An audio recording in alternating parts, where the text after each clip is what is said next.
Hi friends, welcome to our YouTube channel. చాలామంది నా WhatsApp నెంబర్కి మెసేజ్ చేస్తుంది ఏంటంటే, అన్న నా మైగ్రేషన్ కంప్లీట్ అవ్వలేదు, ఎందుకు కంప్లీట్ అవ్వలేదు కొంచెం రీజన్స్ చెప్పగలరా, ఎందుకు డిలే అవుతుందో చెప్పగలరా అని చెప్పేసి మెసేజెస్ అయితే చేస్తున్నారు. దాని గురించి కూడా కొంచెం మాట్లాడే ప్రయత్నం చేద్దాం. అలాగే సెకండ్ మైగ్రేషన్ కూడా అవుతుంది అని చెప్పేసి రీసెంట్గా వార్తలు అయితే వస్తున్నాయి. అది ఎంతవరకు నిజం, అసలు మైగ్రేషన్ వీళ్ళు ఈ మధ్యలో చేస్తారా లేదా అని కూడా కొంచెం మాట్లాడుకుందాం.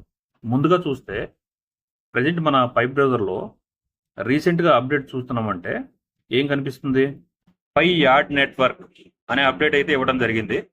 ఇది ఎవరికి లాభం, దీనివల్ల మన మైనింగ్ చేసుకుని పైనీర్స్ అయిన వాళ్ళకి ఏమన్నా కొంచెం లాభం ఉందా అని చెప్పేసి కొంచెం మాట్లాడుకుందాం. అసలు ఈ పై యాడ్ నెట్వర్క్ని పైకోర్ టీం వాళ్ళు ఎందుకు తీసుకొచ్చారంటే, దాని ద్వారా కొంత ఇన్కమ్ని జనరేట్ చేసుకుని పై ఎక్కువ సిస్టమ్ని కొంచెం స్ట్రాంగ్గా చేద్దాం, మన ప్రాజెక్ట్ని కూడా కొంచెం స్ట్రాంగ్ బేస్లో నిలబెడదాం అని చెప్పేసి ఉద్దేశంతో ఈ పై యాడ్ నెట్వర్క్ని తీసుకురావడం జరిగింది. ఈ అప్లికేషన్ అనేది పైనీర్స్ కోసం అయితే కాదు, అంటే ఒక యాప్ డెవలపర్స్ కోసం వాళ్ళ యాడ్స్ని దీనిలో రన్ చేసుకోవడం కోసం ఈ అప్లికేషన్ తీసుకొచ్చారు. దీని ద్వారా కొంత ఇన్కమ్ కూడా జనరేట్ అవుతుంది పైకోర్ టీం వాళ్ళకి, అంటే పై నెట్వర్క్కి. అది కూడా డెవలపర్స్ ఎవరైతే ఉన్నారో వాళ్ళకి ప్రాఫిట్ పై రూపంలోనే ఉంటుంది. అంటే వాళ్ళకి జనరేట్ అయిన ప్రాఫిట్ ఏదైతే ఉందో అది పై రూపంలోనే ఇవ్వడం జరుగుతుంది. అంటే వీళ్ళు ఆ యాప్లో ఒక యాడ్ని రన్ చేయాలన్నా కూడా పైన బై చేసుకొని వాళ్ళు రన్ చేసుకోవాల్సి ఉంటుంది. అంటే వీళ్ళు పైన బై చేసుకునే ఈ యాడ్ని రన్ చేస్తున్నారు అంటే ఆటోమేటిక్గా పై కన్జంప్షన్ అనేది స్టార్ట్ అయిపోతుంది. అంటే దీన్ని బట్టి మనకి ఏమర్థం అవుతుంది, పైకి కొంత డిమాండ్ అనేది ఏర్పడుతుంది. డిమాండ్ ఏర్పడితే ఏమవుతుంది, ఆల్రెడీ మనం పైన మైనింగ్ చేసుకుని ఉన్నాం కాబట్టి పై డిమాండ్ని బట్టి ప్రైస్ కూడా పెరుగుతుంది. అంటే ఇండైరెక్ట్గా మనకి యాడ్ నెట్వర్క్ వల్ల ఇన్కమ్ జనరేట్ అయితే మనకు కూడా ఇండైరెక్ట్గా కొంత ప్రాఫిట్ అనేది రావడం జరుగుతుంది. ప్రాఫిట్ ఏ విధంగా ఉంటుంది, దాని ప్రైస్ పెరిగితే మన దగ్గర ఉన్న పై కాయిన్ ప్రైస్ కూడా పెరుగుతుంది కదా, అదే మనకి ఇండైరెక్ట్గా ప్రాఫిట్ రూపంలో కనబడుతుంది. వీళ్ళు ఏదైతే ఈ తీసుకొచ్చిన పై యాడ్ నెట్వర్క్ అనేది ఉందో అది ఓన్లీ డెవలపర్స్ కోసమే, ఇన్కమ్ అనేది జనరేట్ చేసి కొంచెం ఎకో సిస్టాన్ని స్ట్రాంగ్ చేయడం కోసమే తీసుకొచ్చారు. అలా స్ట్రాంగ్ అయితే ఉన్న పైకి డిమాండ్ బట్టి ప్రైస్ పెరుగుతుంది కాబట్టి మనకి ఏదైతే పైనీర్స్ ఉన్నారో వాళ్ళకి ఇండైరెక్ట్గా ప్రైస్ పెరగడం వల్ల కొంచెం ప్రాఫిట్ అయితే వస్తుంది. ఈ అప్లికేషన్ వల్ల మనకి అదే ప్రాఫిట్, ఇంక వేరే విధంగా ఏమీ ఉండదు. ఇది పక్కన పెట్టి మనకి ఇంపార్టెంట్ అయిన విషయం మైగ్రేషన్ గురించి మాట్లాడుకున్నట్లయితే, చాలామందికి ఇప్పుడు ఎవరైతే మైనింగ్ చేస్తున్నారో చాలామందికి మైగ్రేషన్ అనేది చాలామందికి కంప్లీట్ అవ్వలేదు. దానికి మెయిన్గా 2 కారణాలు ఉంటాయి. దాంట్లో ఫస్ట్ పాయింట్ కానీ చూస్తే, ఏదైతే మైన్ నెట్లో 9 స్టెప్స్ ఉన్నాయో 9 స్టెప్స్ కంప్లీట్ అవ్వకపోవటం. ఇక 2 పాయింట్ వస్తే, ఏదైతే పై బ్రౌజర్లో ఉన్న వ్యాలెట్ ఒకటి ఉంది కదా దాన్ని యాక్టివేట్ చేయకపోవటం. మెయిన్గా ఈ 2 రీజన్లే ఉంటాయి ఫ్రెండ్స్. మెయిన్గా ఈ 2 కారణాల వల్లే మైగ్రేషన్ అనేది డిలే అవ్వడం జరుగుతుంది. 9 స్టెప్ కంప్లీట్ అయినా కూడా కొంతమందికి మైగ్రేషన్ అనేది అవ్వదు. దానికి కారణం ఏంటి, ఈ 9 స్టెప్స్ కంప్లీట్ అయిన తర్వాత ఇక అయిపోయింది కదా, కాయిన్స్ మన వ్యాలెట్లోకి వచ్చేస్తాయి అని చెప్పి చాలామంది అనుకుంటారు.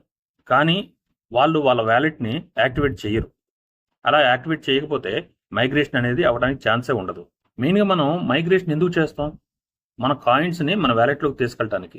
ఏదైతే మనం మైనింగ్ చేసామో ఆ కాయిన్స్ మన వ్యాలెట్లోకి తీసుకెళ్ళటానికి మనం 9 స్టెప్స్ కంప్లీట్ చేస్తాం. మనం వ్యాలెట్నే యాక్టివ్ చేయనప్పుడు మన కాయిన్స్ ఎక్కడి నుంచి వస్తాయి, దీనికోసం ఏం చేస్తారంటే పైప్ బ్రౌజర్ ఓపెన్ చేసి వ్యాలెట్ మీద క్లిక్ చేస్తే మన ఫాస్ట్ ప్రెస్ ద్వారా లేదంటే ఫింగర్ ప్రింట్ ద్వారా దాంట్లోకి లాగిన్ అవ్వండి. అయిన తర్వాత మీకు అక్కడ 2 స్టెప్స్ చూపిస్తాయి. అదేంటంటే కేవైసీ విత్ బాంక్సా, యాక్టివ్ యువర్ వ్యాలెట్, ఈ 2 స్టెప్స్ ఉంటాయి. ఈ పై ఆప్షన్ వచ్చేప్పటికి మీకు కేవైసీ అవ్వకపోతే త్రూ బాంక్సా ద్వారా మీరు వ్యాలెట్ని యాక్టివ్ చేసుకోవచ్చు. అంటే దీంట్లో కొంచెం పైన కూడా మీరు బై చేయవలసి ఉంటుంది. అలా కాకుండా మీకు కేవైసీ అయిపోయి ఉంటే 9th స్టెప్ అయినా అవ్వకపోయినా కూడా సెకండ్ స్టెప్ అయితే మంచిది. ఈ 2 ఆప్షన్ల ద్వారా మీరు వ్యాలెట్ని యాక్టివ్ చేసుకున్నట్టయితే మీ మైగ్రేషన్ కంప్లీట్ అవుతుంది. చాలామందికి ఇప్పటి వరకు 9th స్టెప్ క్యూలోనే ఉంటుంది. రీసెంట్గా పైకోర్ టీం వాళ్ళు కూడా రీసెంట్ అప్డేట్ని చెప్పడం జరిగింది. ఎవరైతే మైగ్రేషన్ కోసం క్యూలో ఉన్నారో 9th స్టెప్లో క్యూలో ఉన్న వాళ్ళు ఎవరు కంగారు పడాల్సిన అవసరం లేదు, త్వరలోనే దీన్ని రిలీజ్ చేస్తామని చెప్పి కూడా రీసెంట్ అప్డేట్ అయితే ఇచ్చారు. అందువల్ల 9th స్టెప్ ఎవరికైతే కాలేదో వాళ్ళు భయపడాల్సిన అవసరం అయితే లేదు. ఇదిలా ఉంటే రీసెంట్గా సెకండ్ మైగ్రేషన్ కూడా స్టార్ట్ అవుతుంది అని చెప్పేసి న్యూస్ అయితే విపరీతంగా వైరల్ అవుతుంది. కానీ నా అంచనా ప్రకారం సెకండ్ మైగ్రేషన్ వీళ్ళైతే ఇప్పట్లో తీసుకొని రారు. దానికి కారణం కూడా ఏంటంటే, వీళ్ళు సెకండ్ మైగ్రేషన్ తీసుకొస్తే ఇంకొన్ని కాయిన్స్ వ్యాలెట్లోకి యాడ్ చేయాల్సి ఉంటుంది. ఎవరెవరైతే ఫస్ట్ మైగ్రేషన్ కంప్లీట్ అయ్యి సెకండ్ మైగ్రేషన్ తో రెడీగా ఉన్నారో వాళ్ళ వ్యాలెట్లోకి సెకండ్ మైగ్రేషన్ కాయిన్స్ కూడా యాడ్ చేయాల్సి ఉంటుంది. అలాగే యాడ్ అయితే చాలా మంది ఈ పై కాయిన్స్ ని అంటే మొత్తం సెల్ చేయకపోవచ్చు, సెల్లింగ్ ప్రెజర్ అయితే ఎక్కువగా ఉంటుంది. సెల్లింగ్ ప్రెజర్ ఎక్కువగా ఉన్నప్పుడు ఈ కాయిన్ ప్రైస్ కూడా విపరీతంగా డ్రాప్ అవుతుంది. అలా డ్రాప్ కాకుండా కాయిన్ ప్రైస్ ని స్టెబిలిటీగా ఉంచడం కోసం వీళ్ళు ఈ సెకండ్ మైగ్రేషన్ ఇప్పట్లోనే తీసుకుంటారు. వీళ్ళు ఎప్పుడైతే ఈ ఎకో సిస్టాన్ని ఈ ప్రాజెక్ట్ ని ఎప్పుడైతే స్ట్రాంగ్ బేస్మెంట్ లో నిలబెడతారో అప్పుడు సెకండ్ మైగ్రేషన్ స్టార్ట్ అవుతుందని చెప్పేసి నా అభిప్రాయం ఫ్రెండ్స్. అసలు ఇప్పటి వరకు మైనింగ్ చేసుకున్న వాళ్ళకి చాలా మందికి అంటే 100% ఉంటే 50% మైగ్రేషన్ ఫస్ట్ మైగ్రేషనే కంప్లీట్ అవ్వలేదు. సెకండ్ మైగ్రేషన్ గురించి ఎందుకు ఆలోచిస్తారు? మీరు ఫస్ట్ మైగ్రేషన్ చేసుకోవడానికి ట్రై చేయండి. కేవైసీ కంప్లీట్ చేయండి. 9 స్టెప్స్ కంప్లీట్ చేయండి.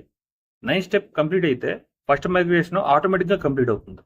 వ్యాలెట్ని యాక్టివ్ చేసుకోండి. వ్యాలెట్ని యాక్టివేట్ చేసుకోకపోతే మీ ఫస్ట్ మైగ్రేషన్ కూడా కంప్లీట్ అవ్వదు. అందువల్ల దయచేసి పైనీర్స్ ఎవరైతే ఉన్నారో వాళ్ళు మైగ్రేషన్ కంప్లీట్ చేసుకోవడానికి ట్రై చేయండి.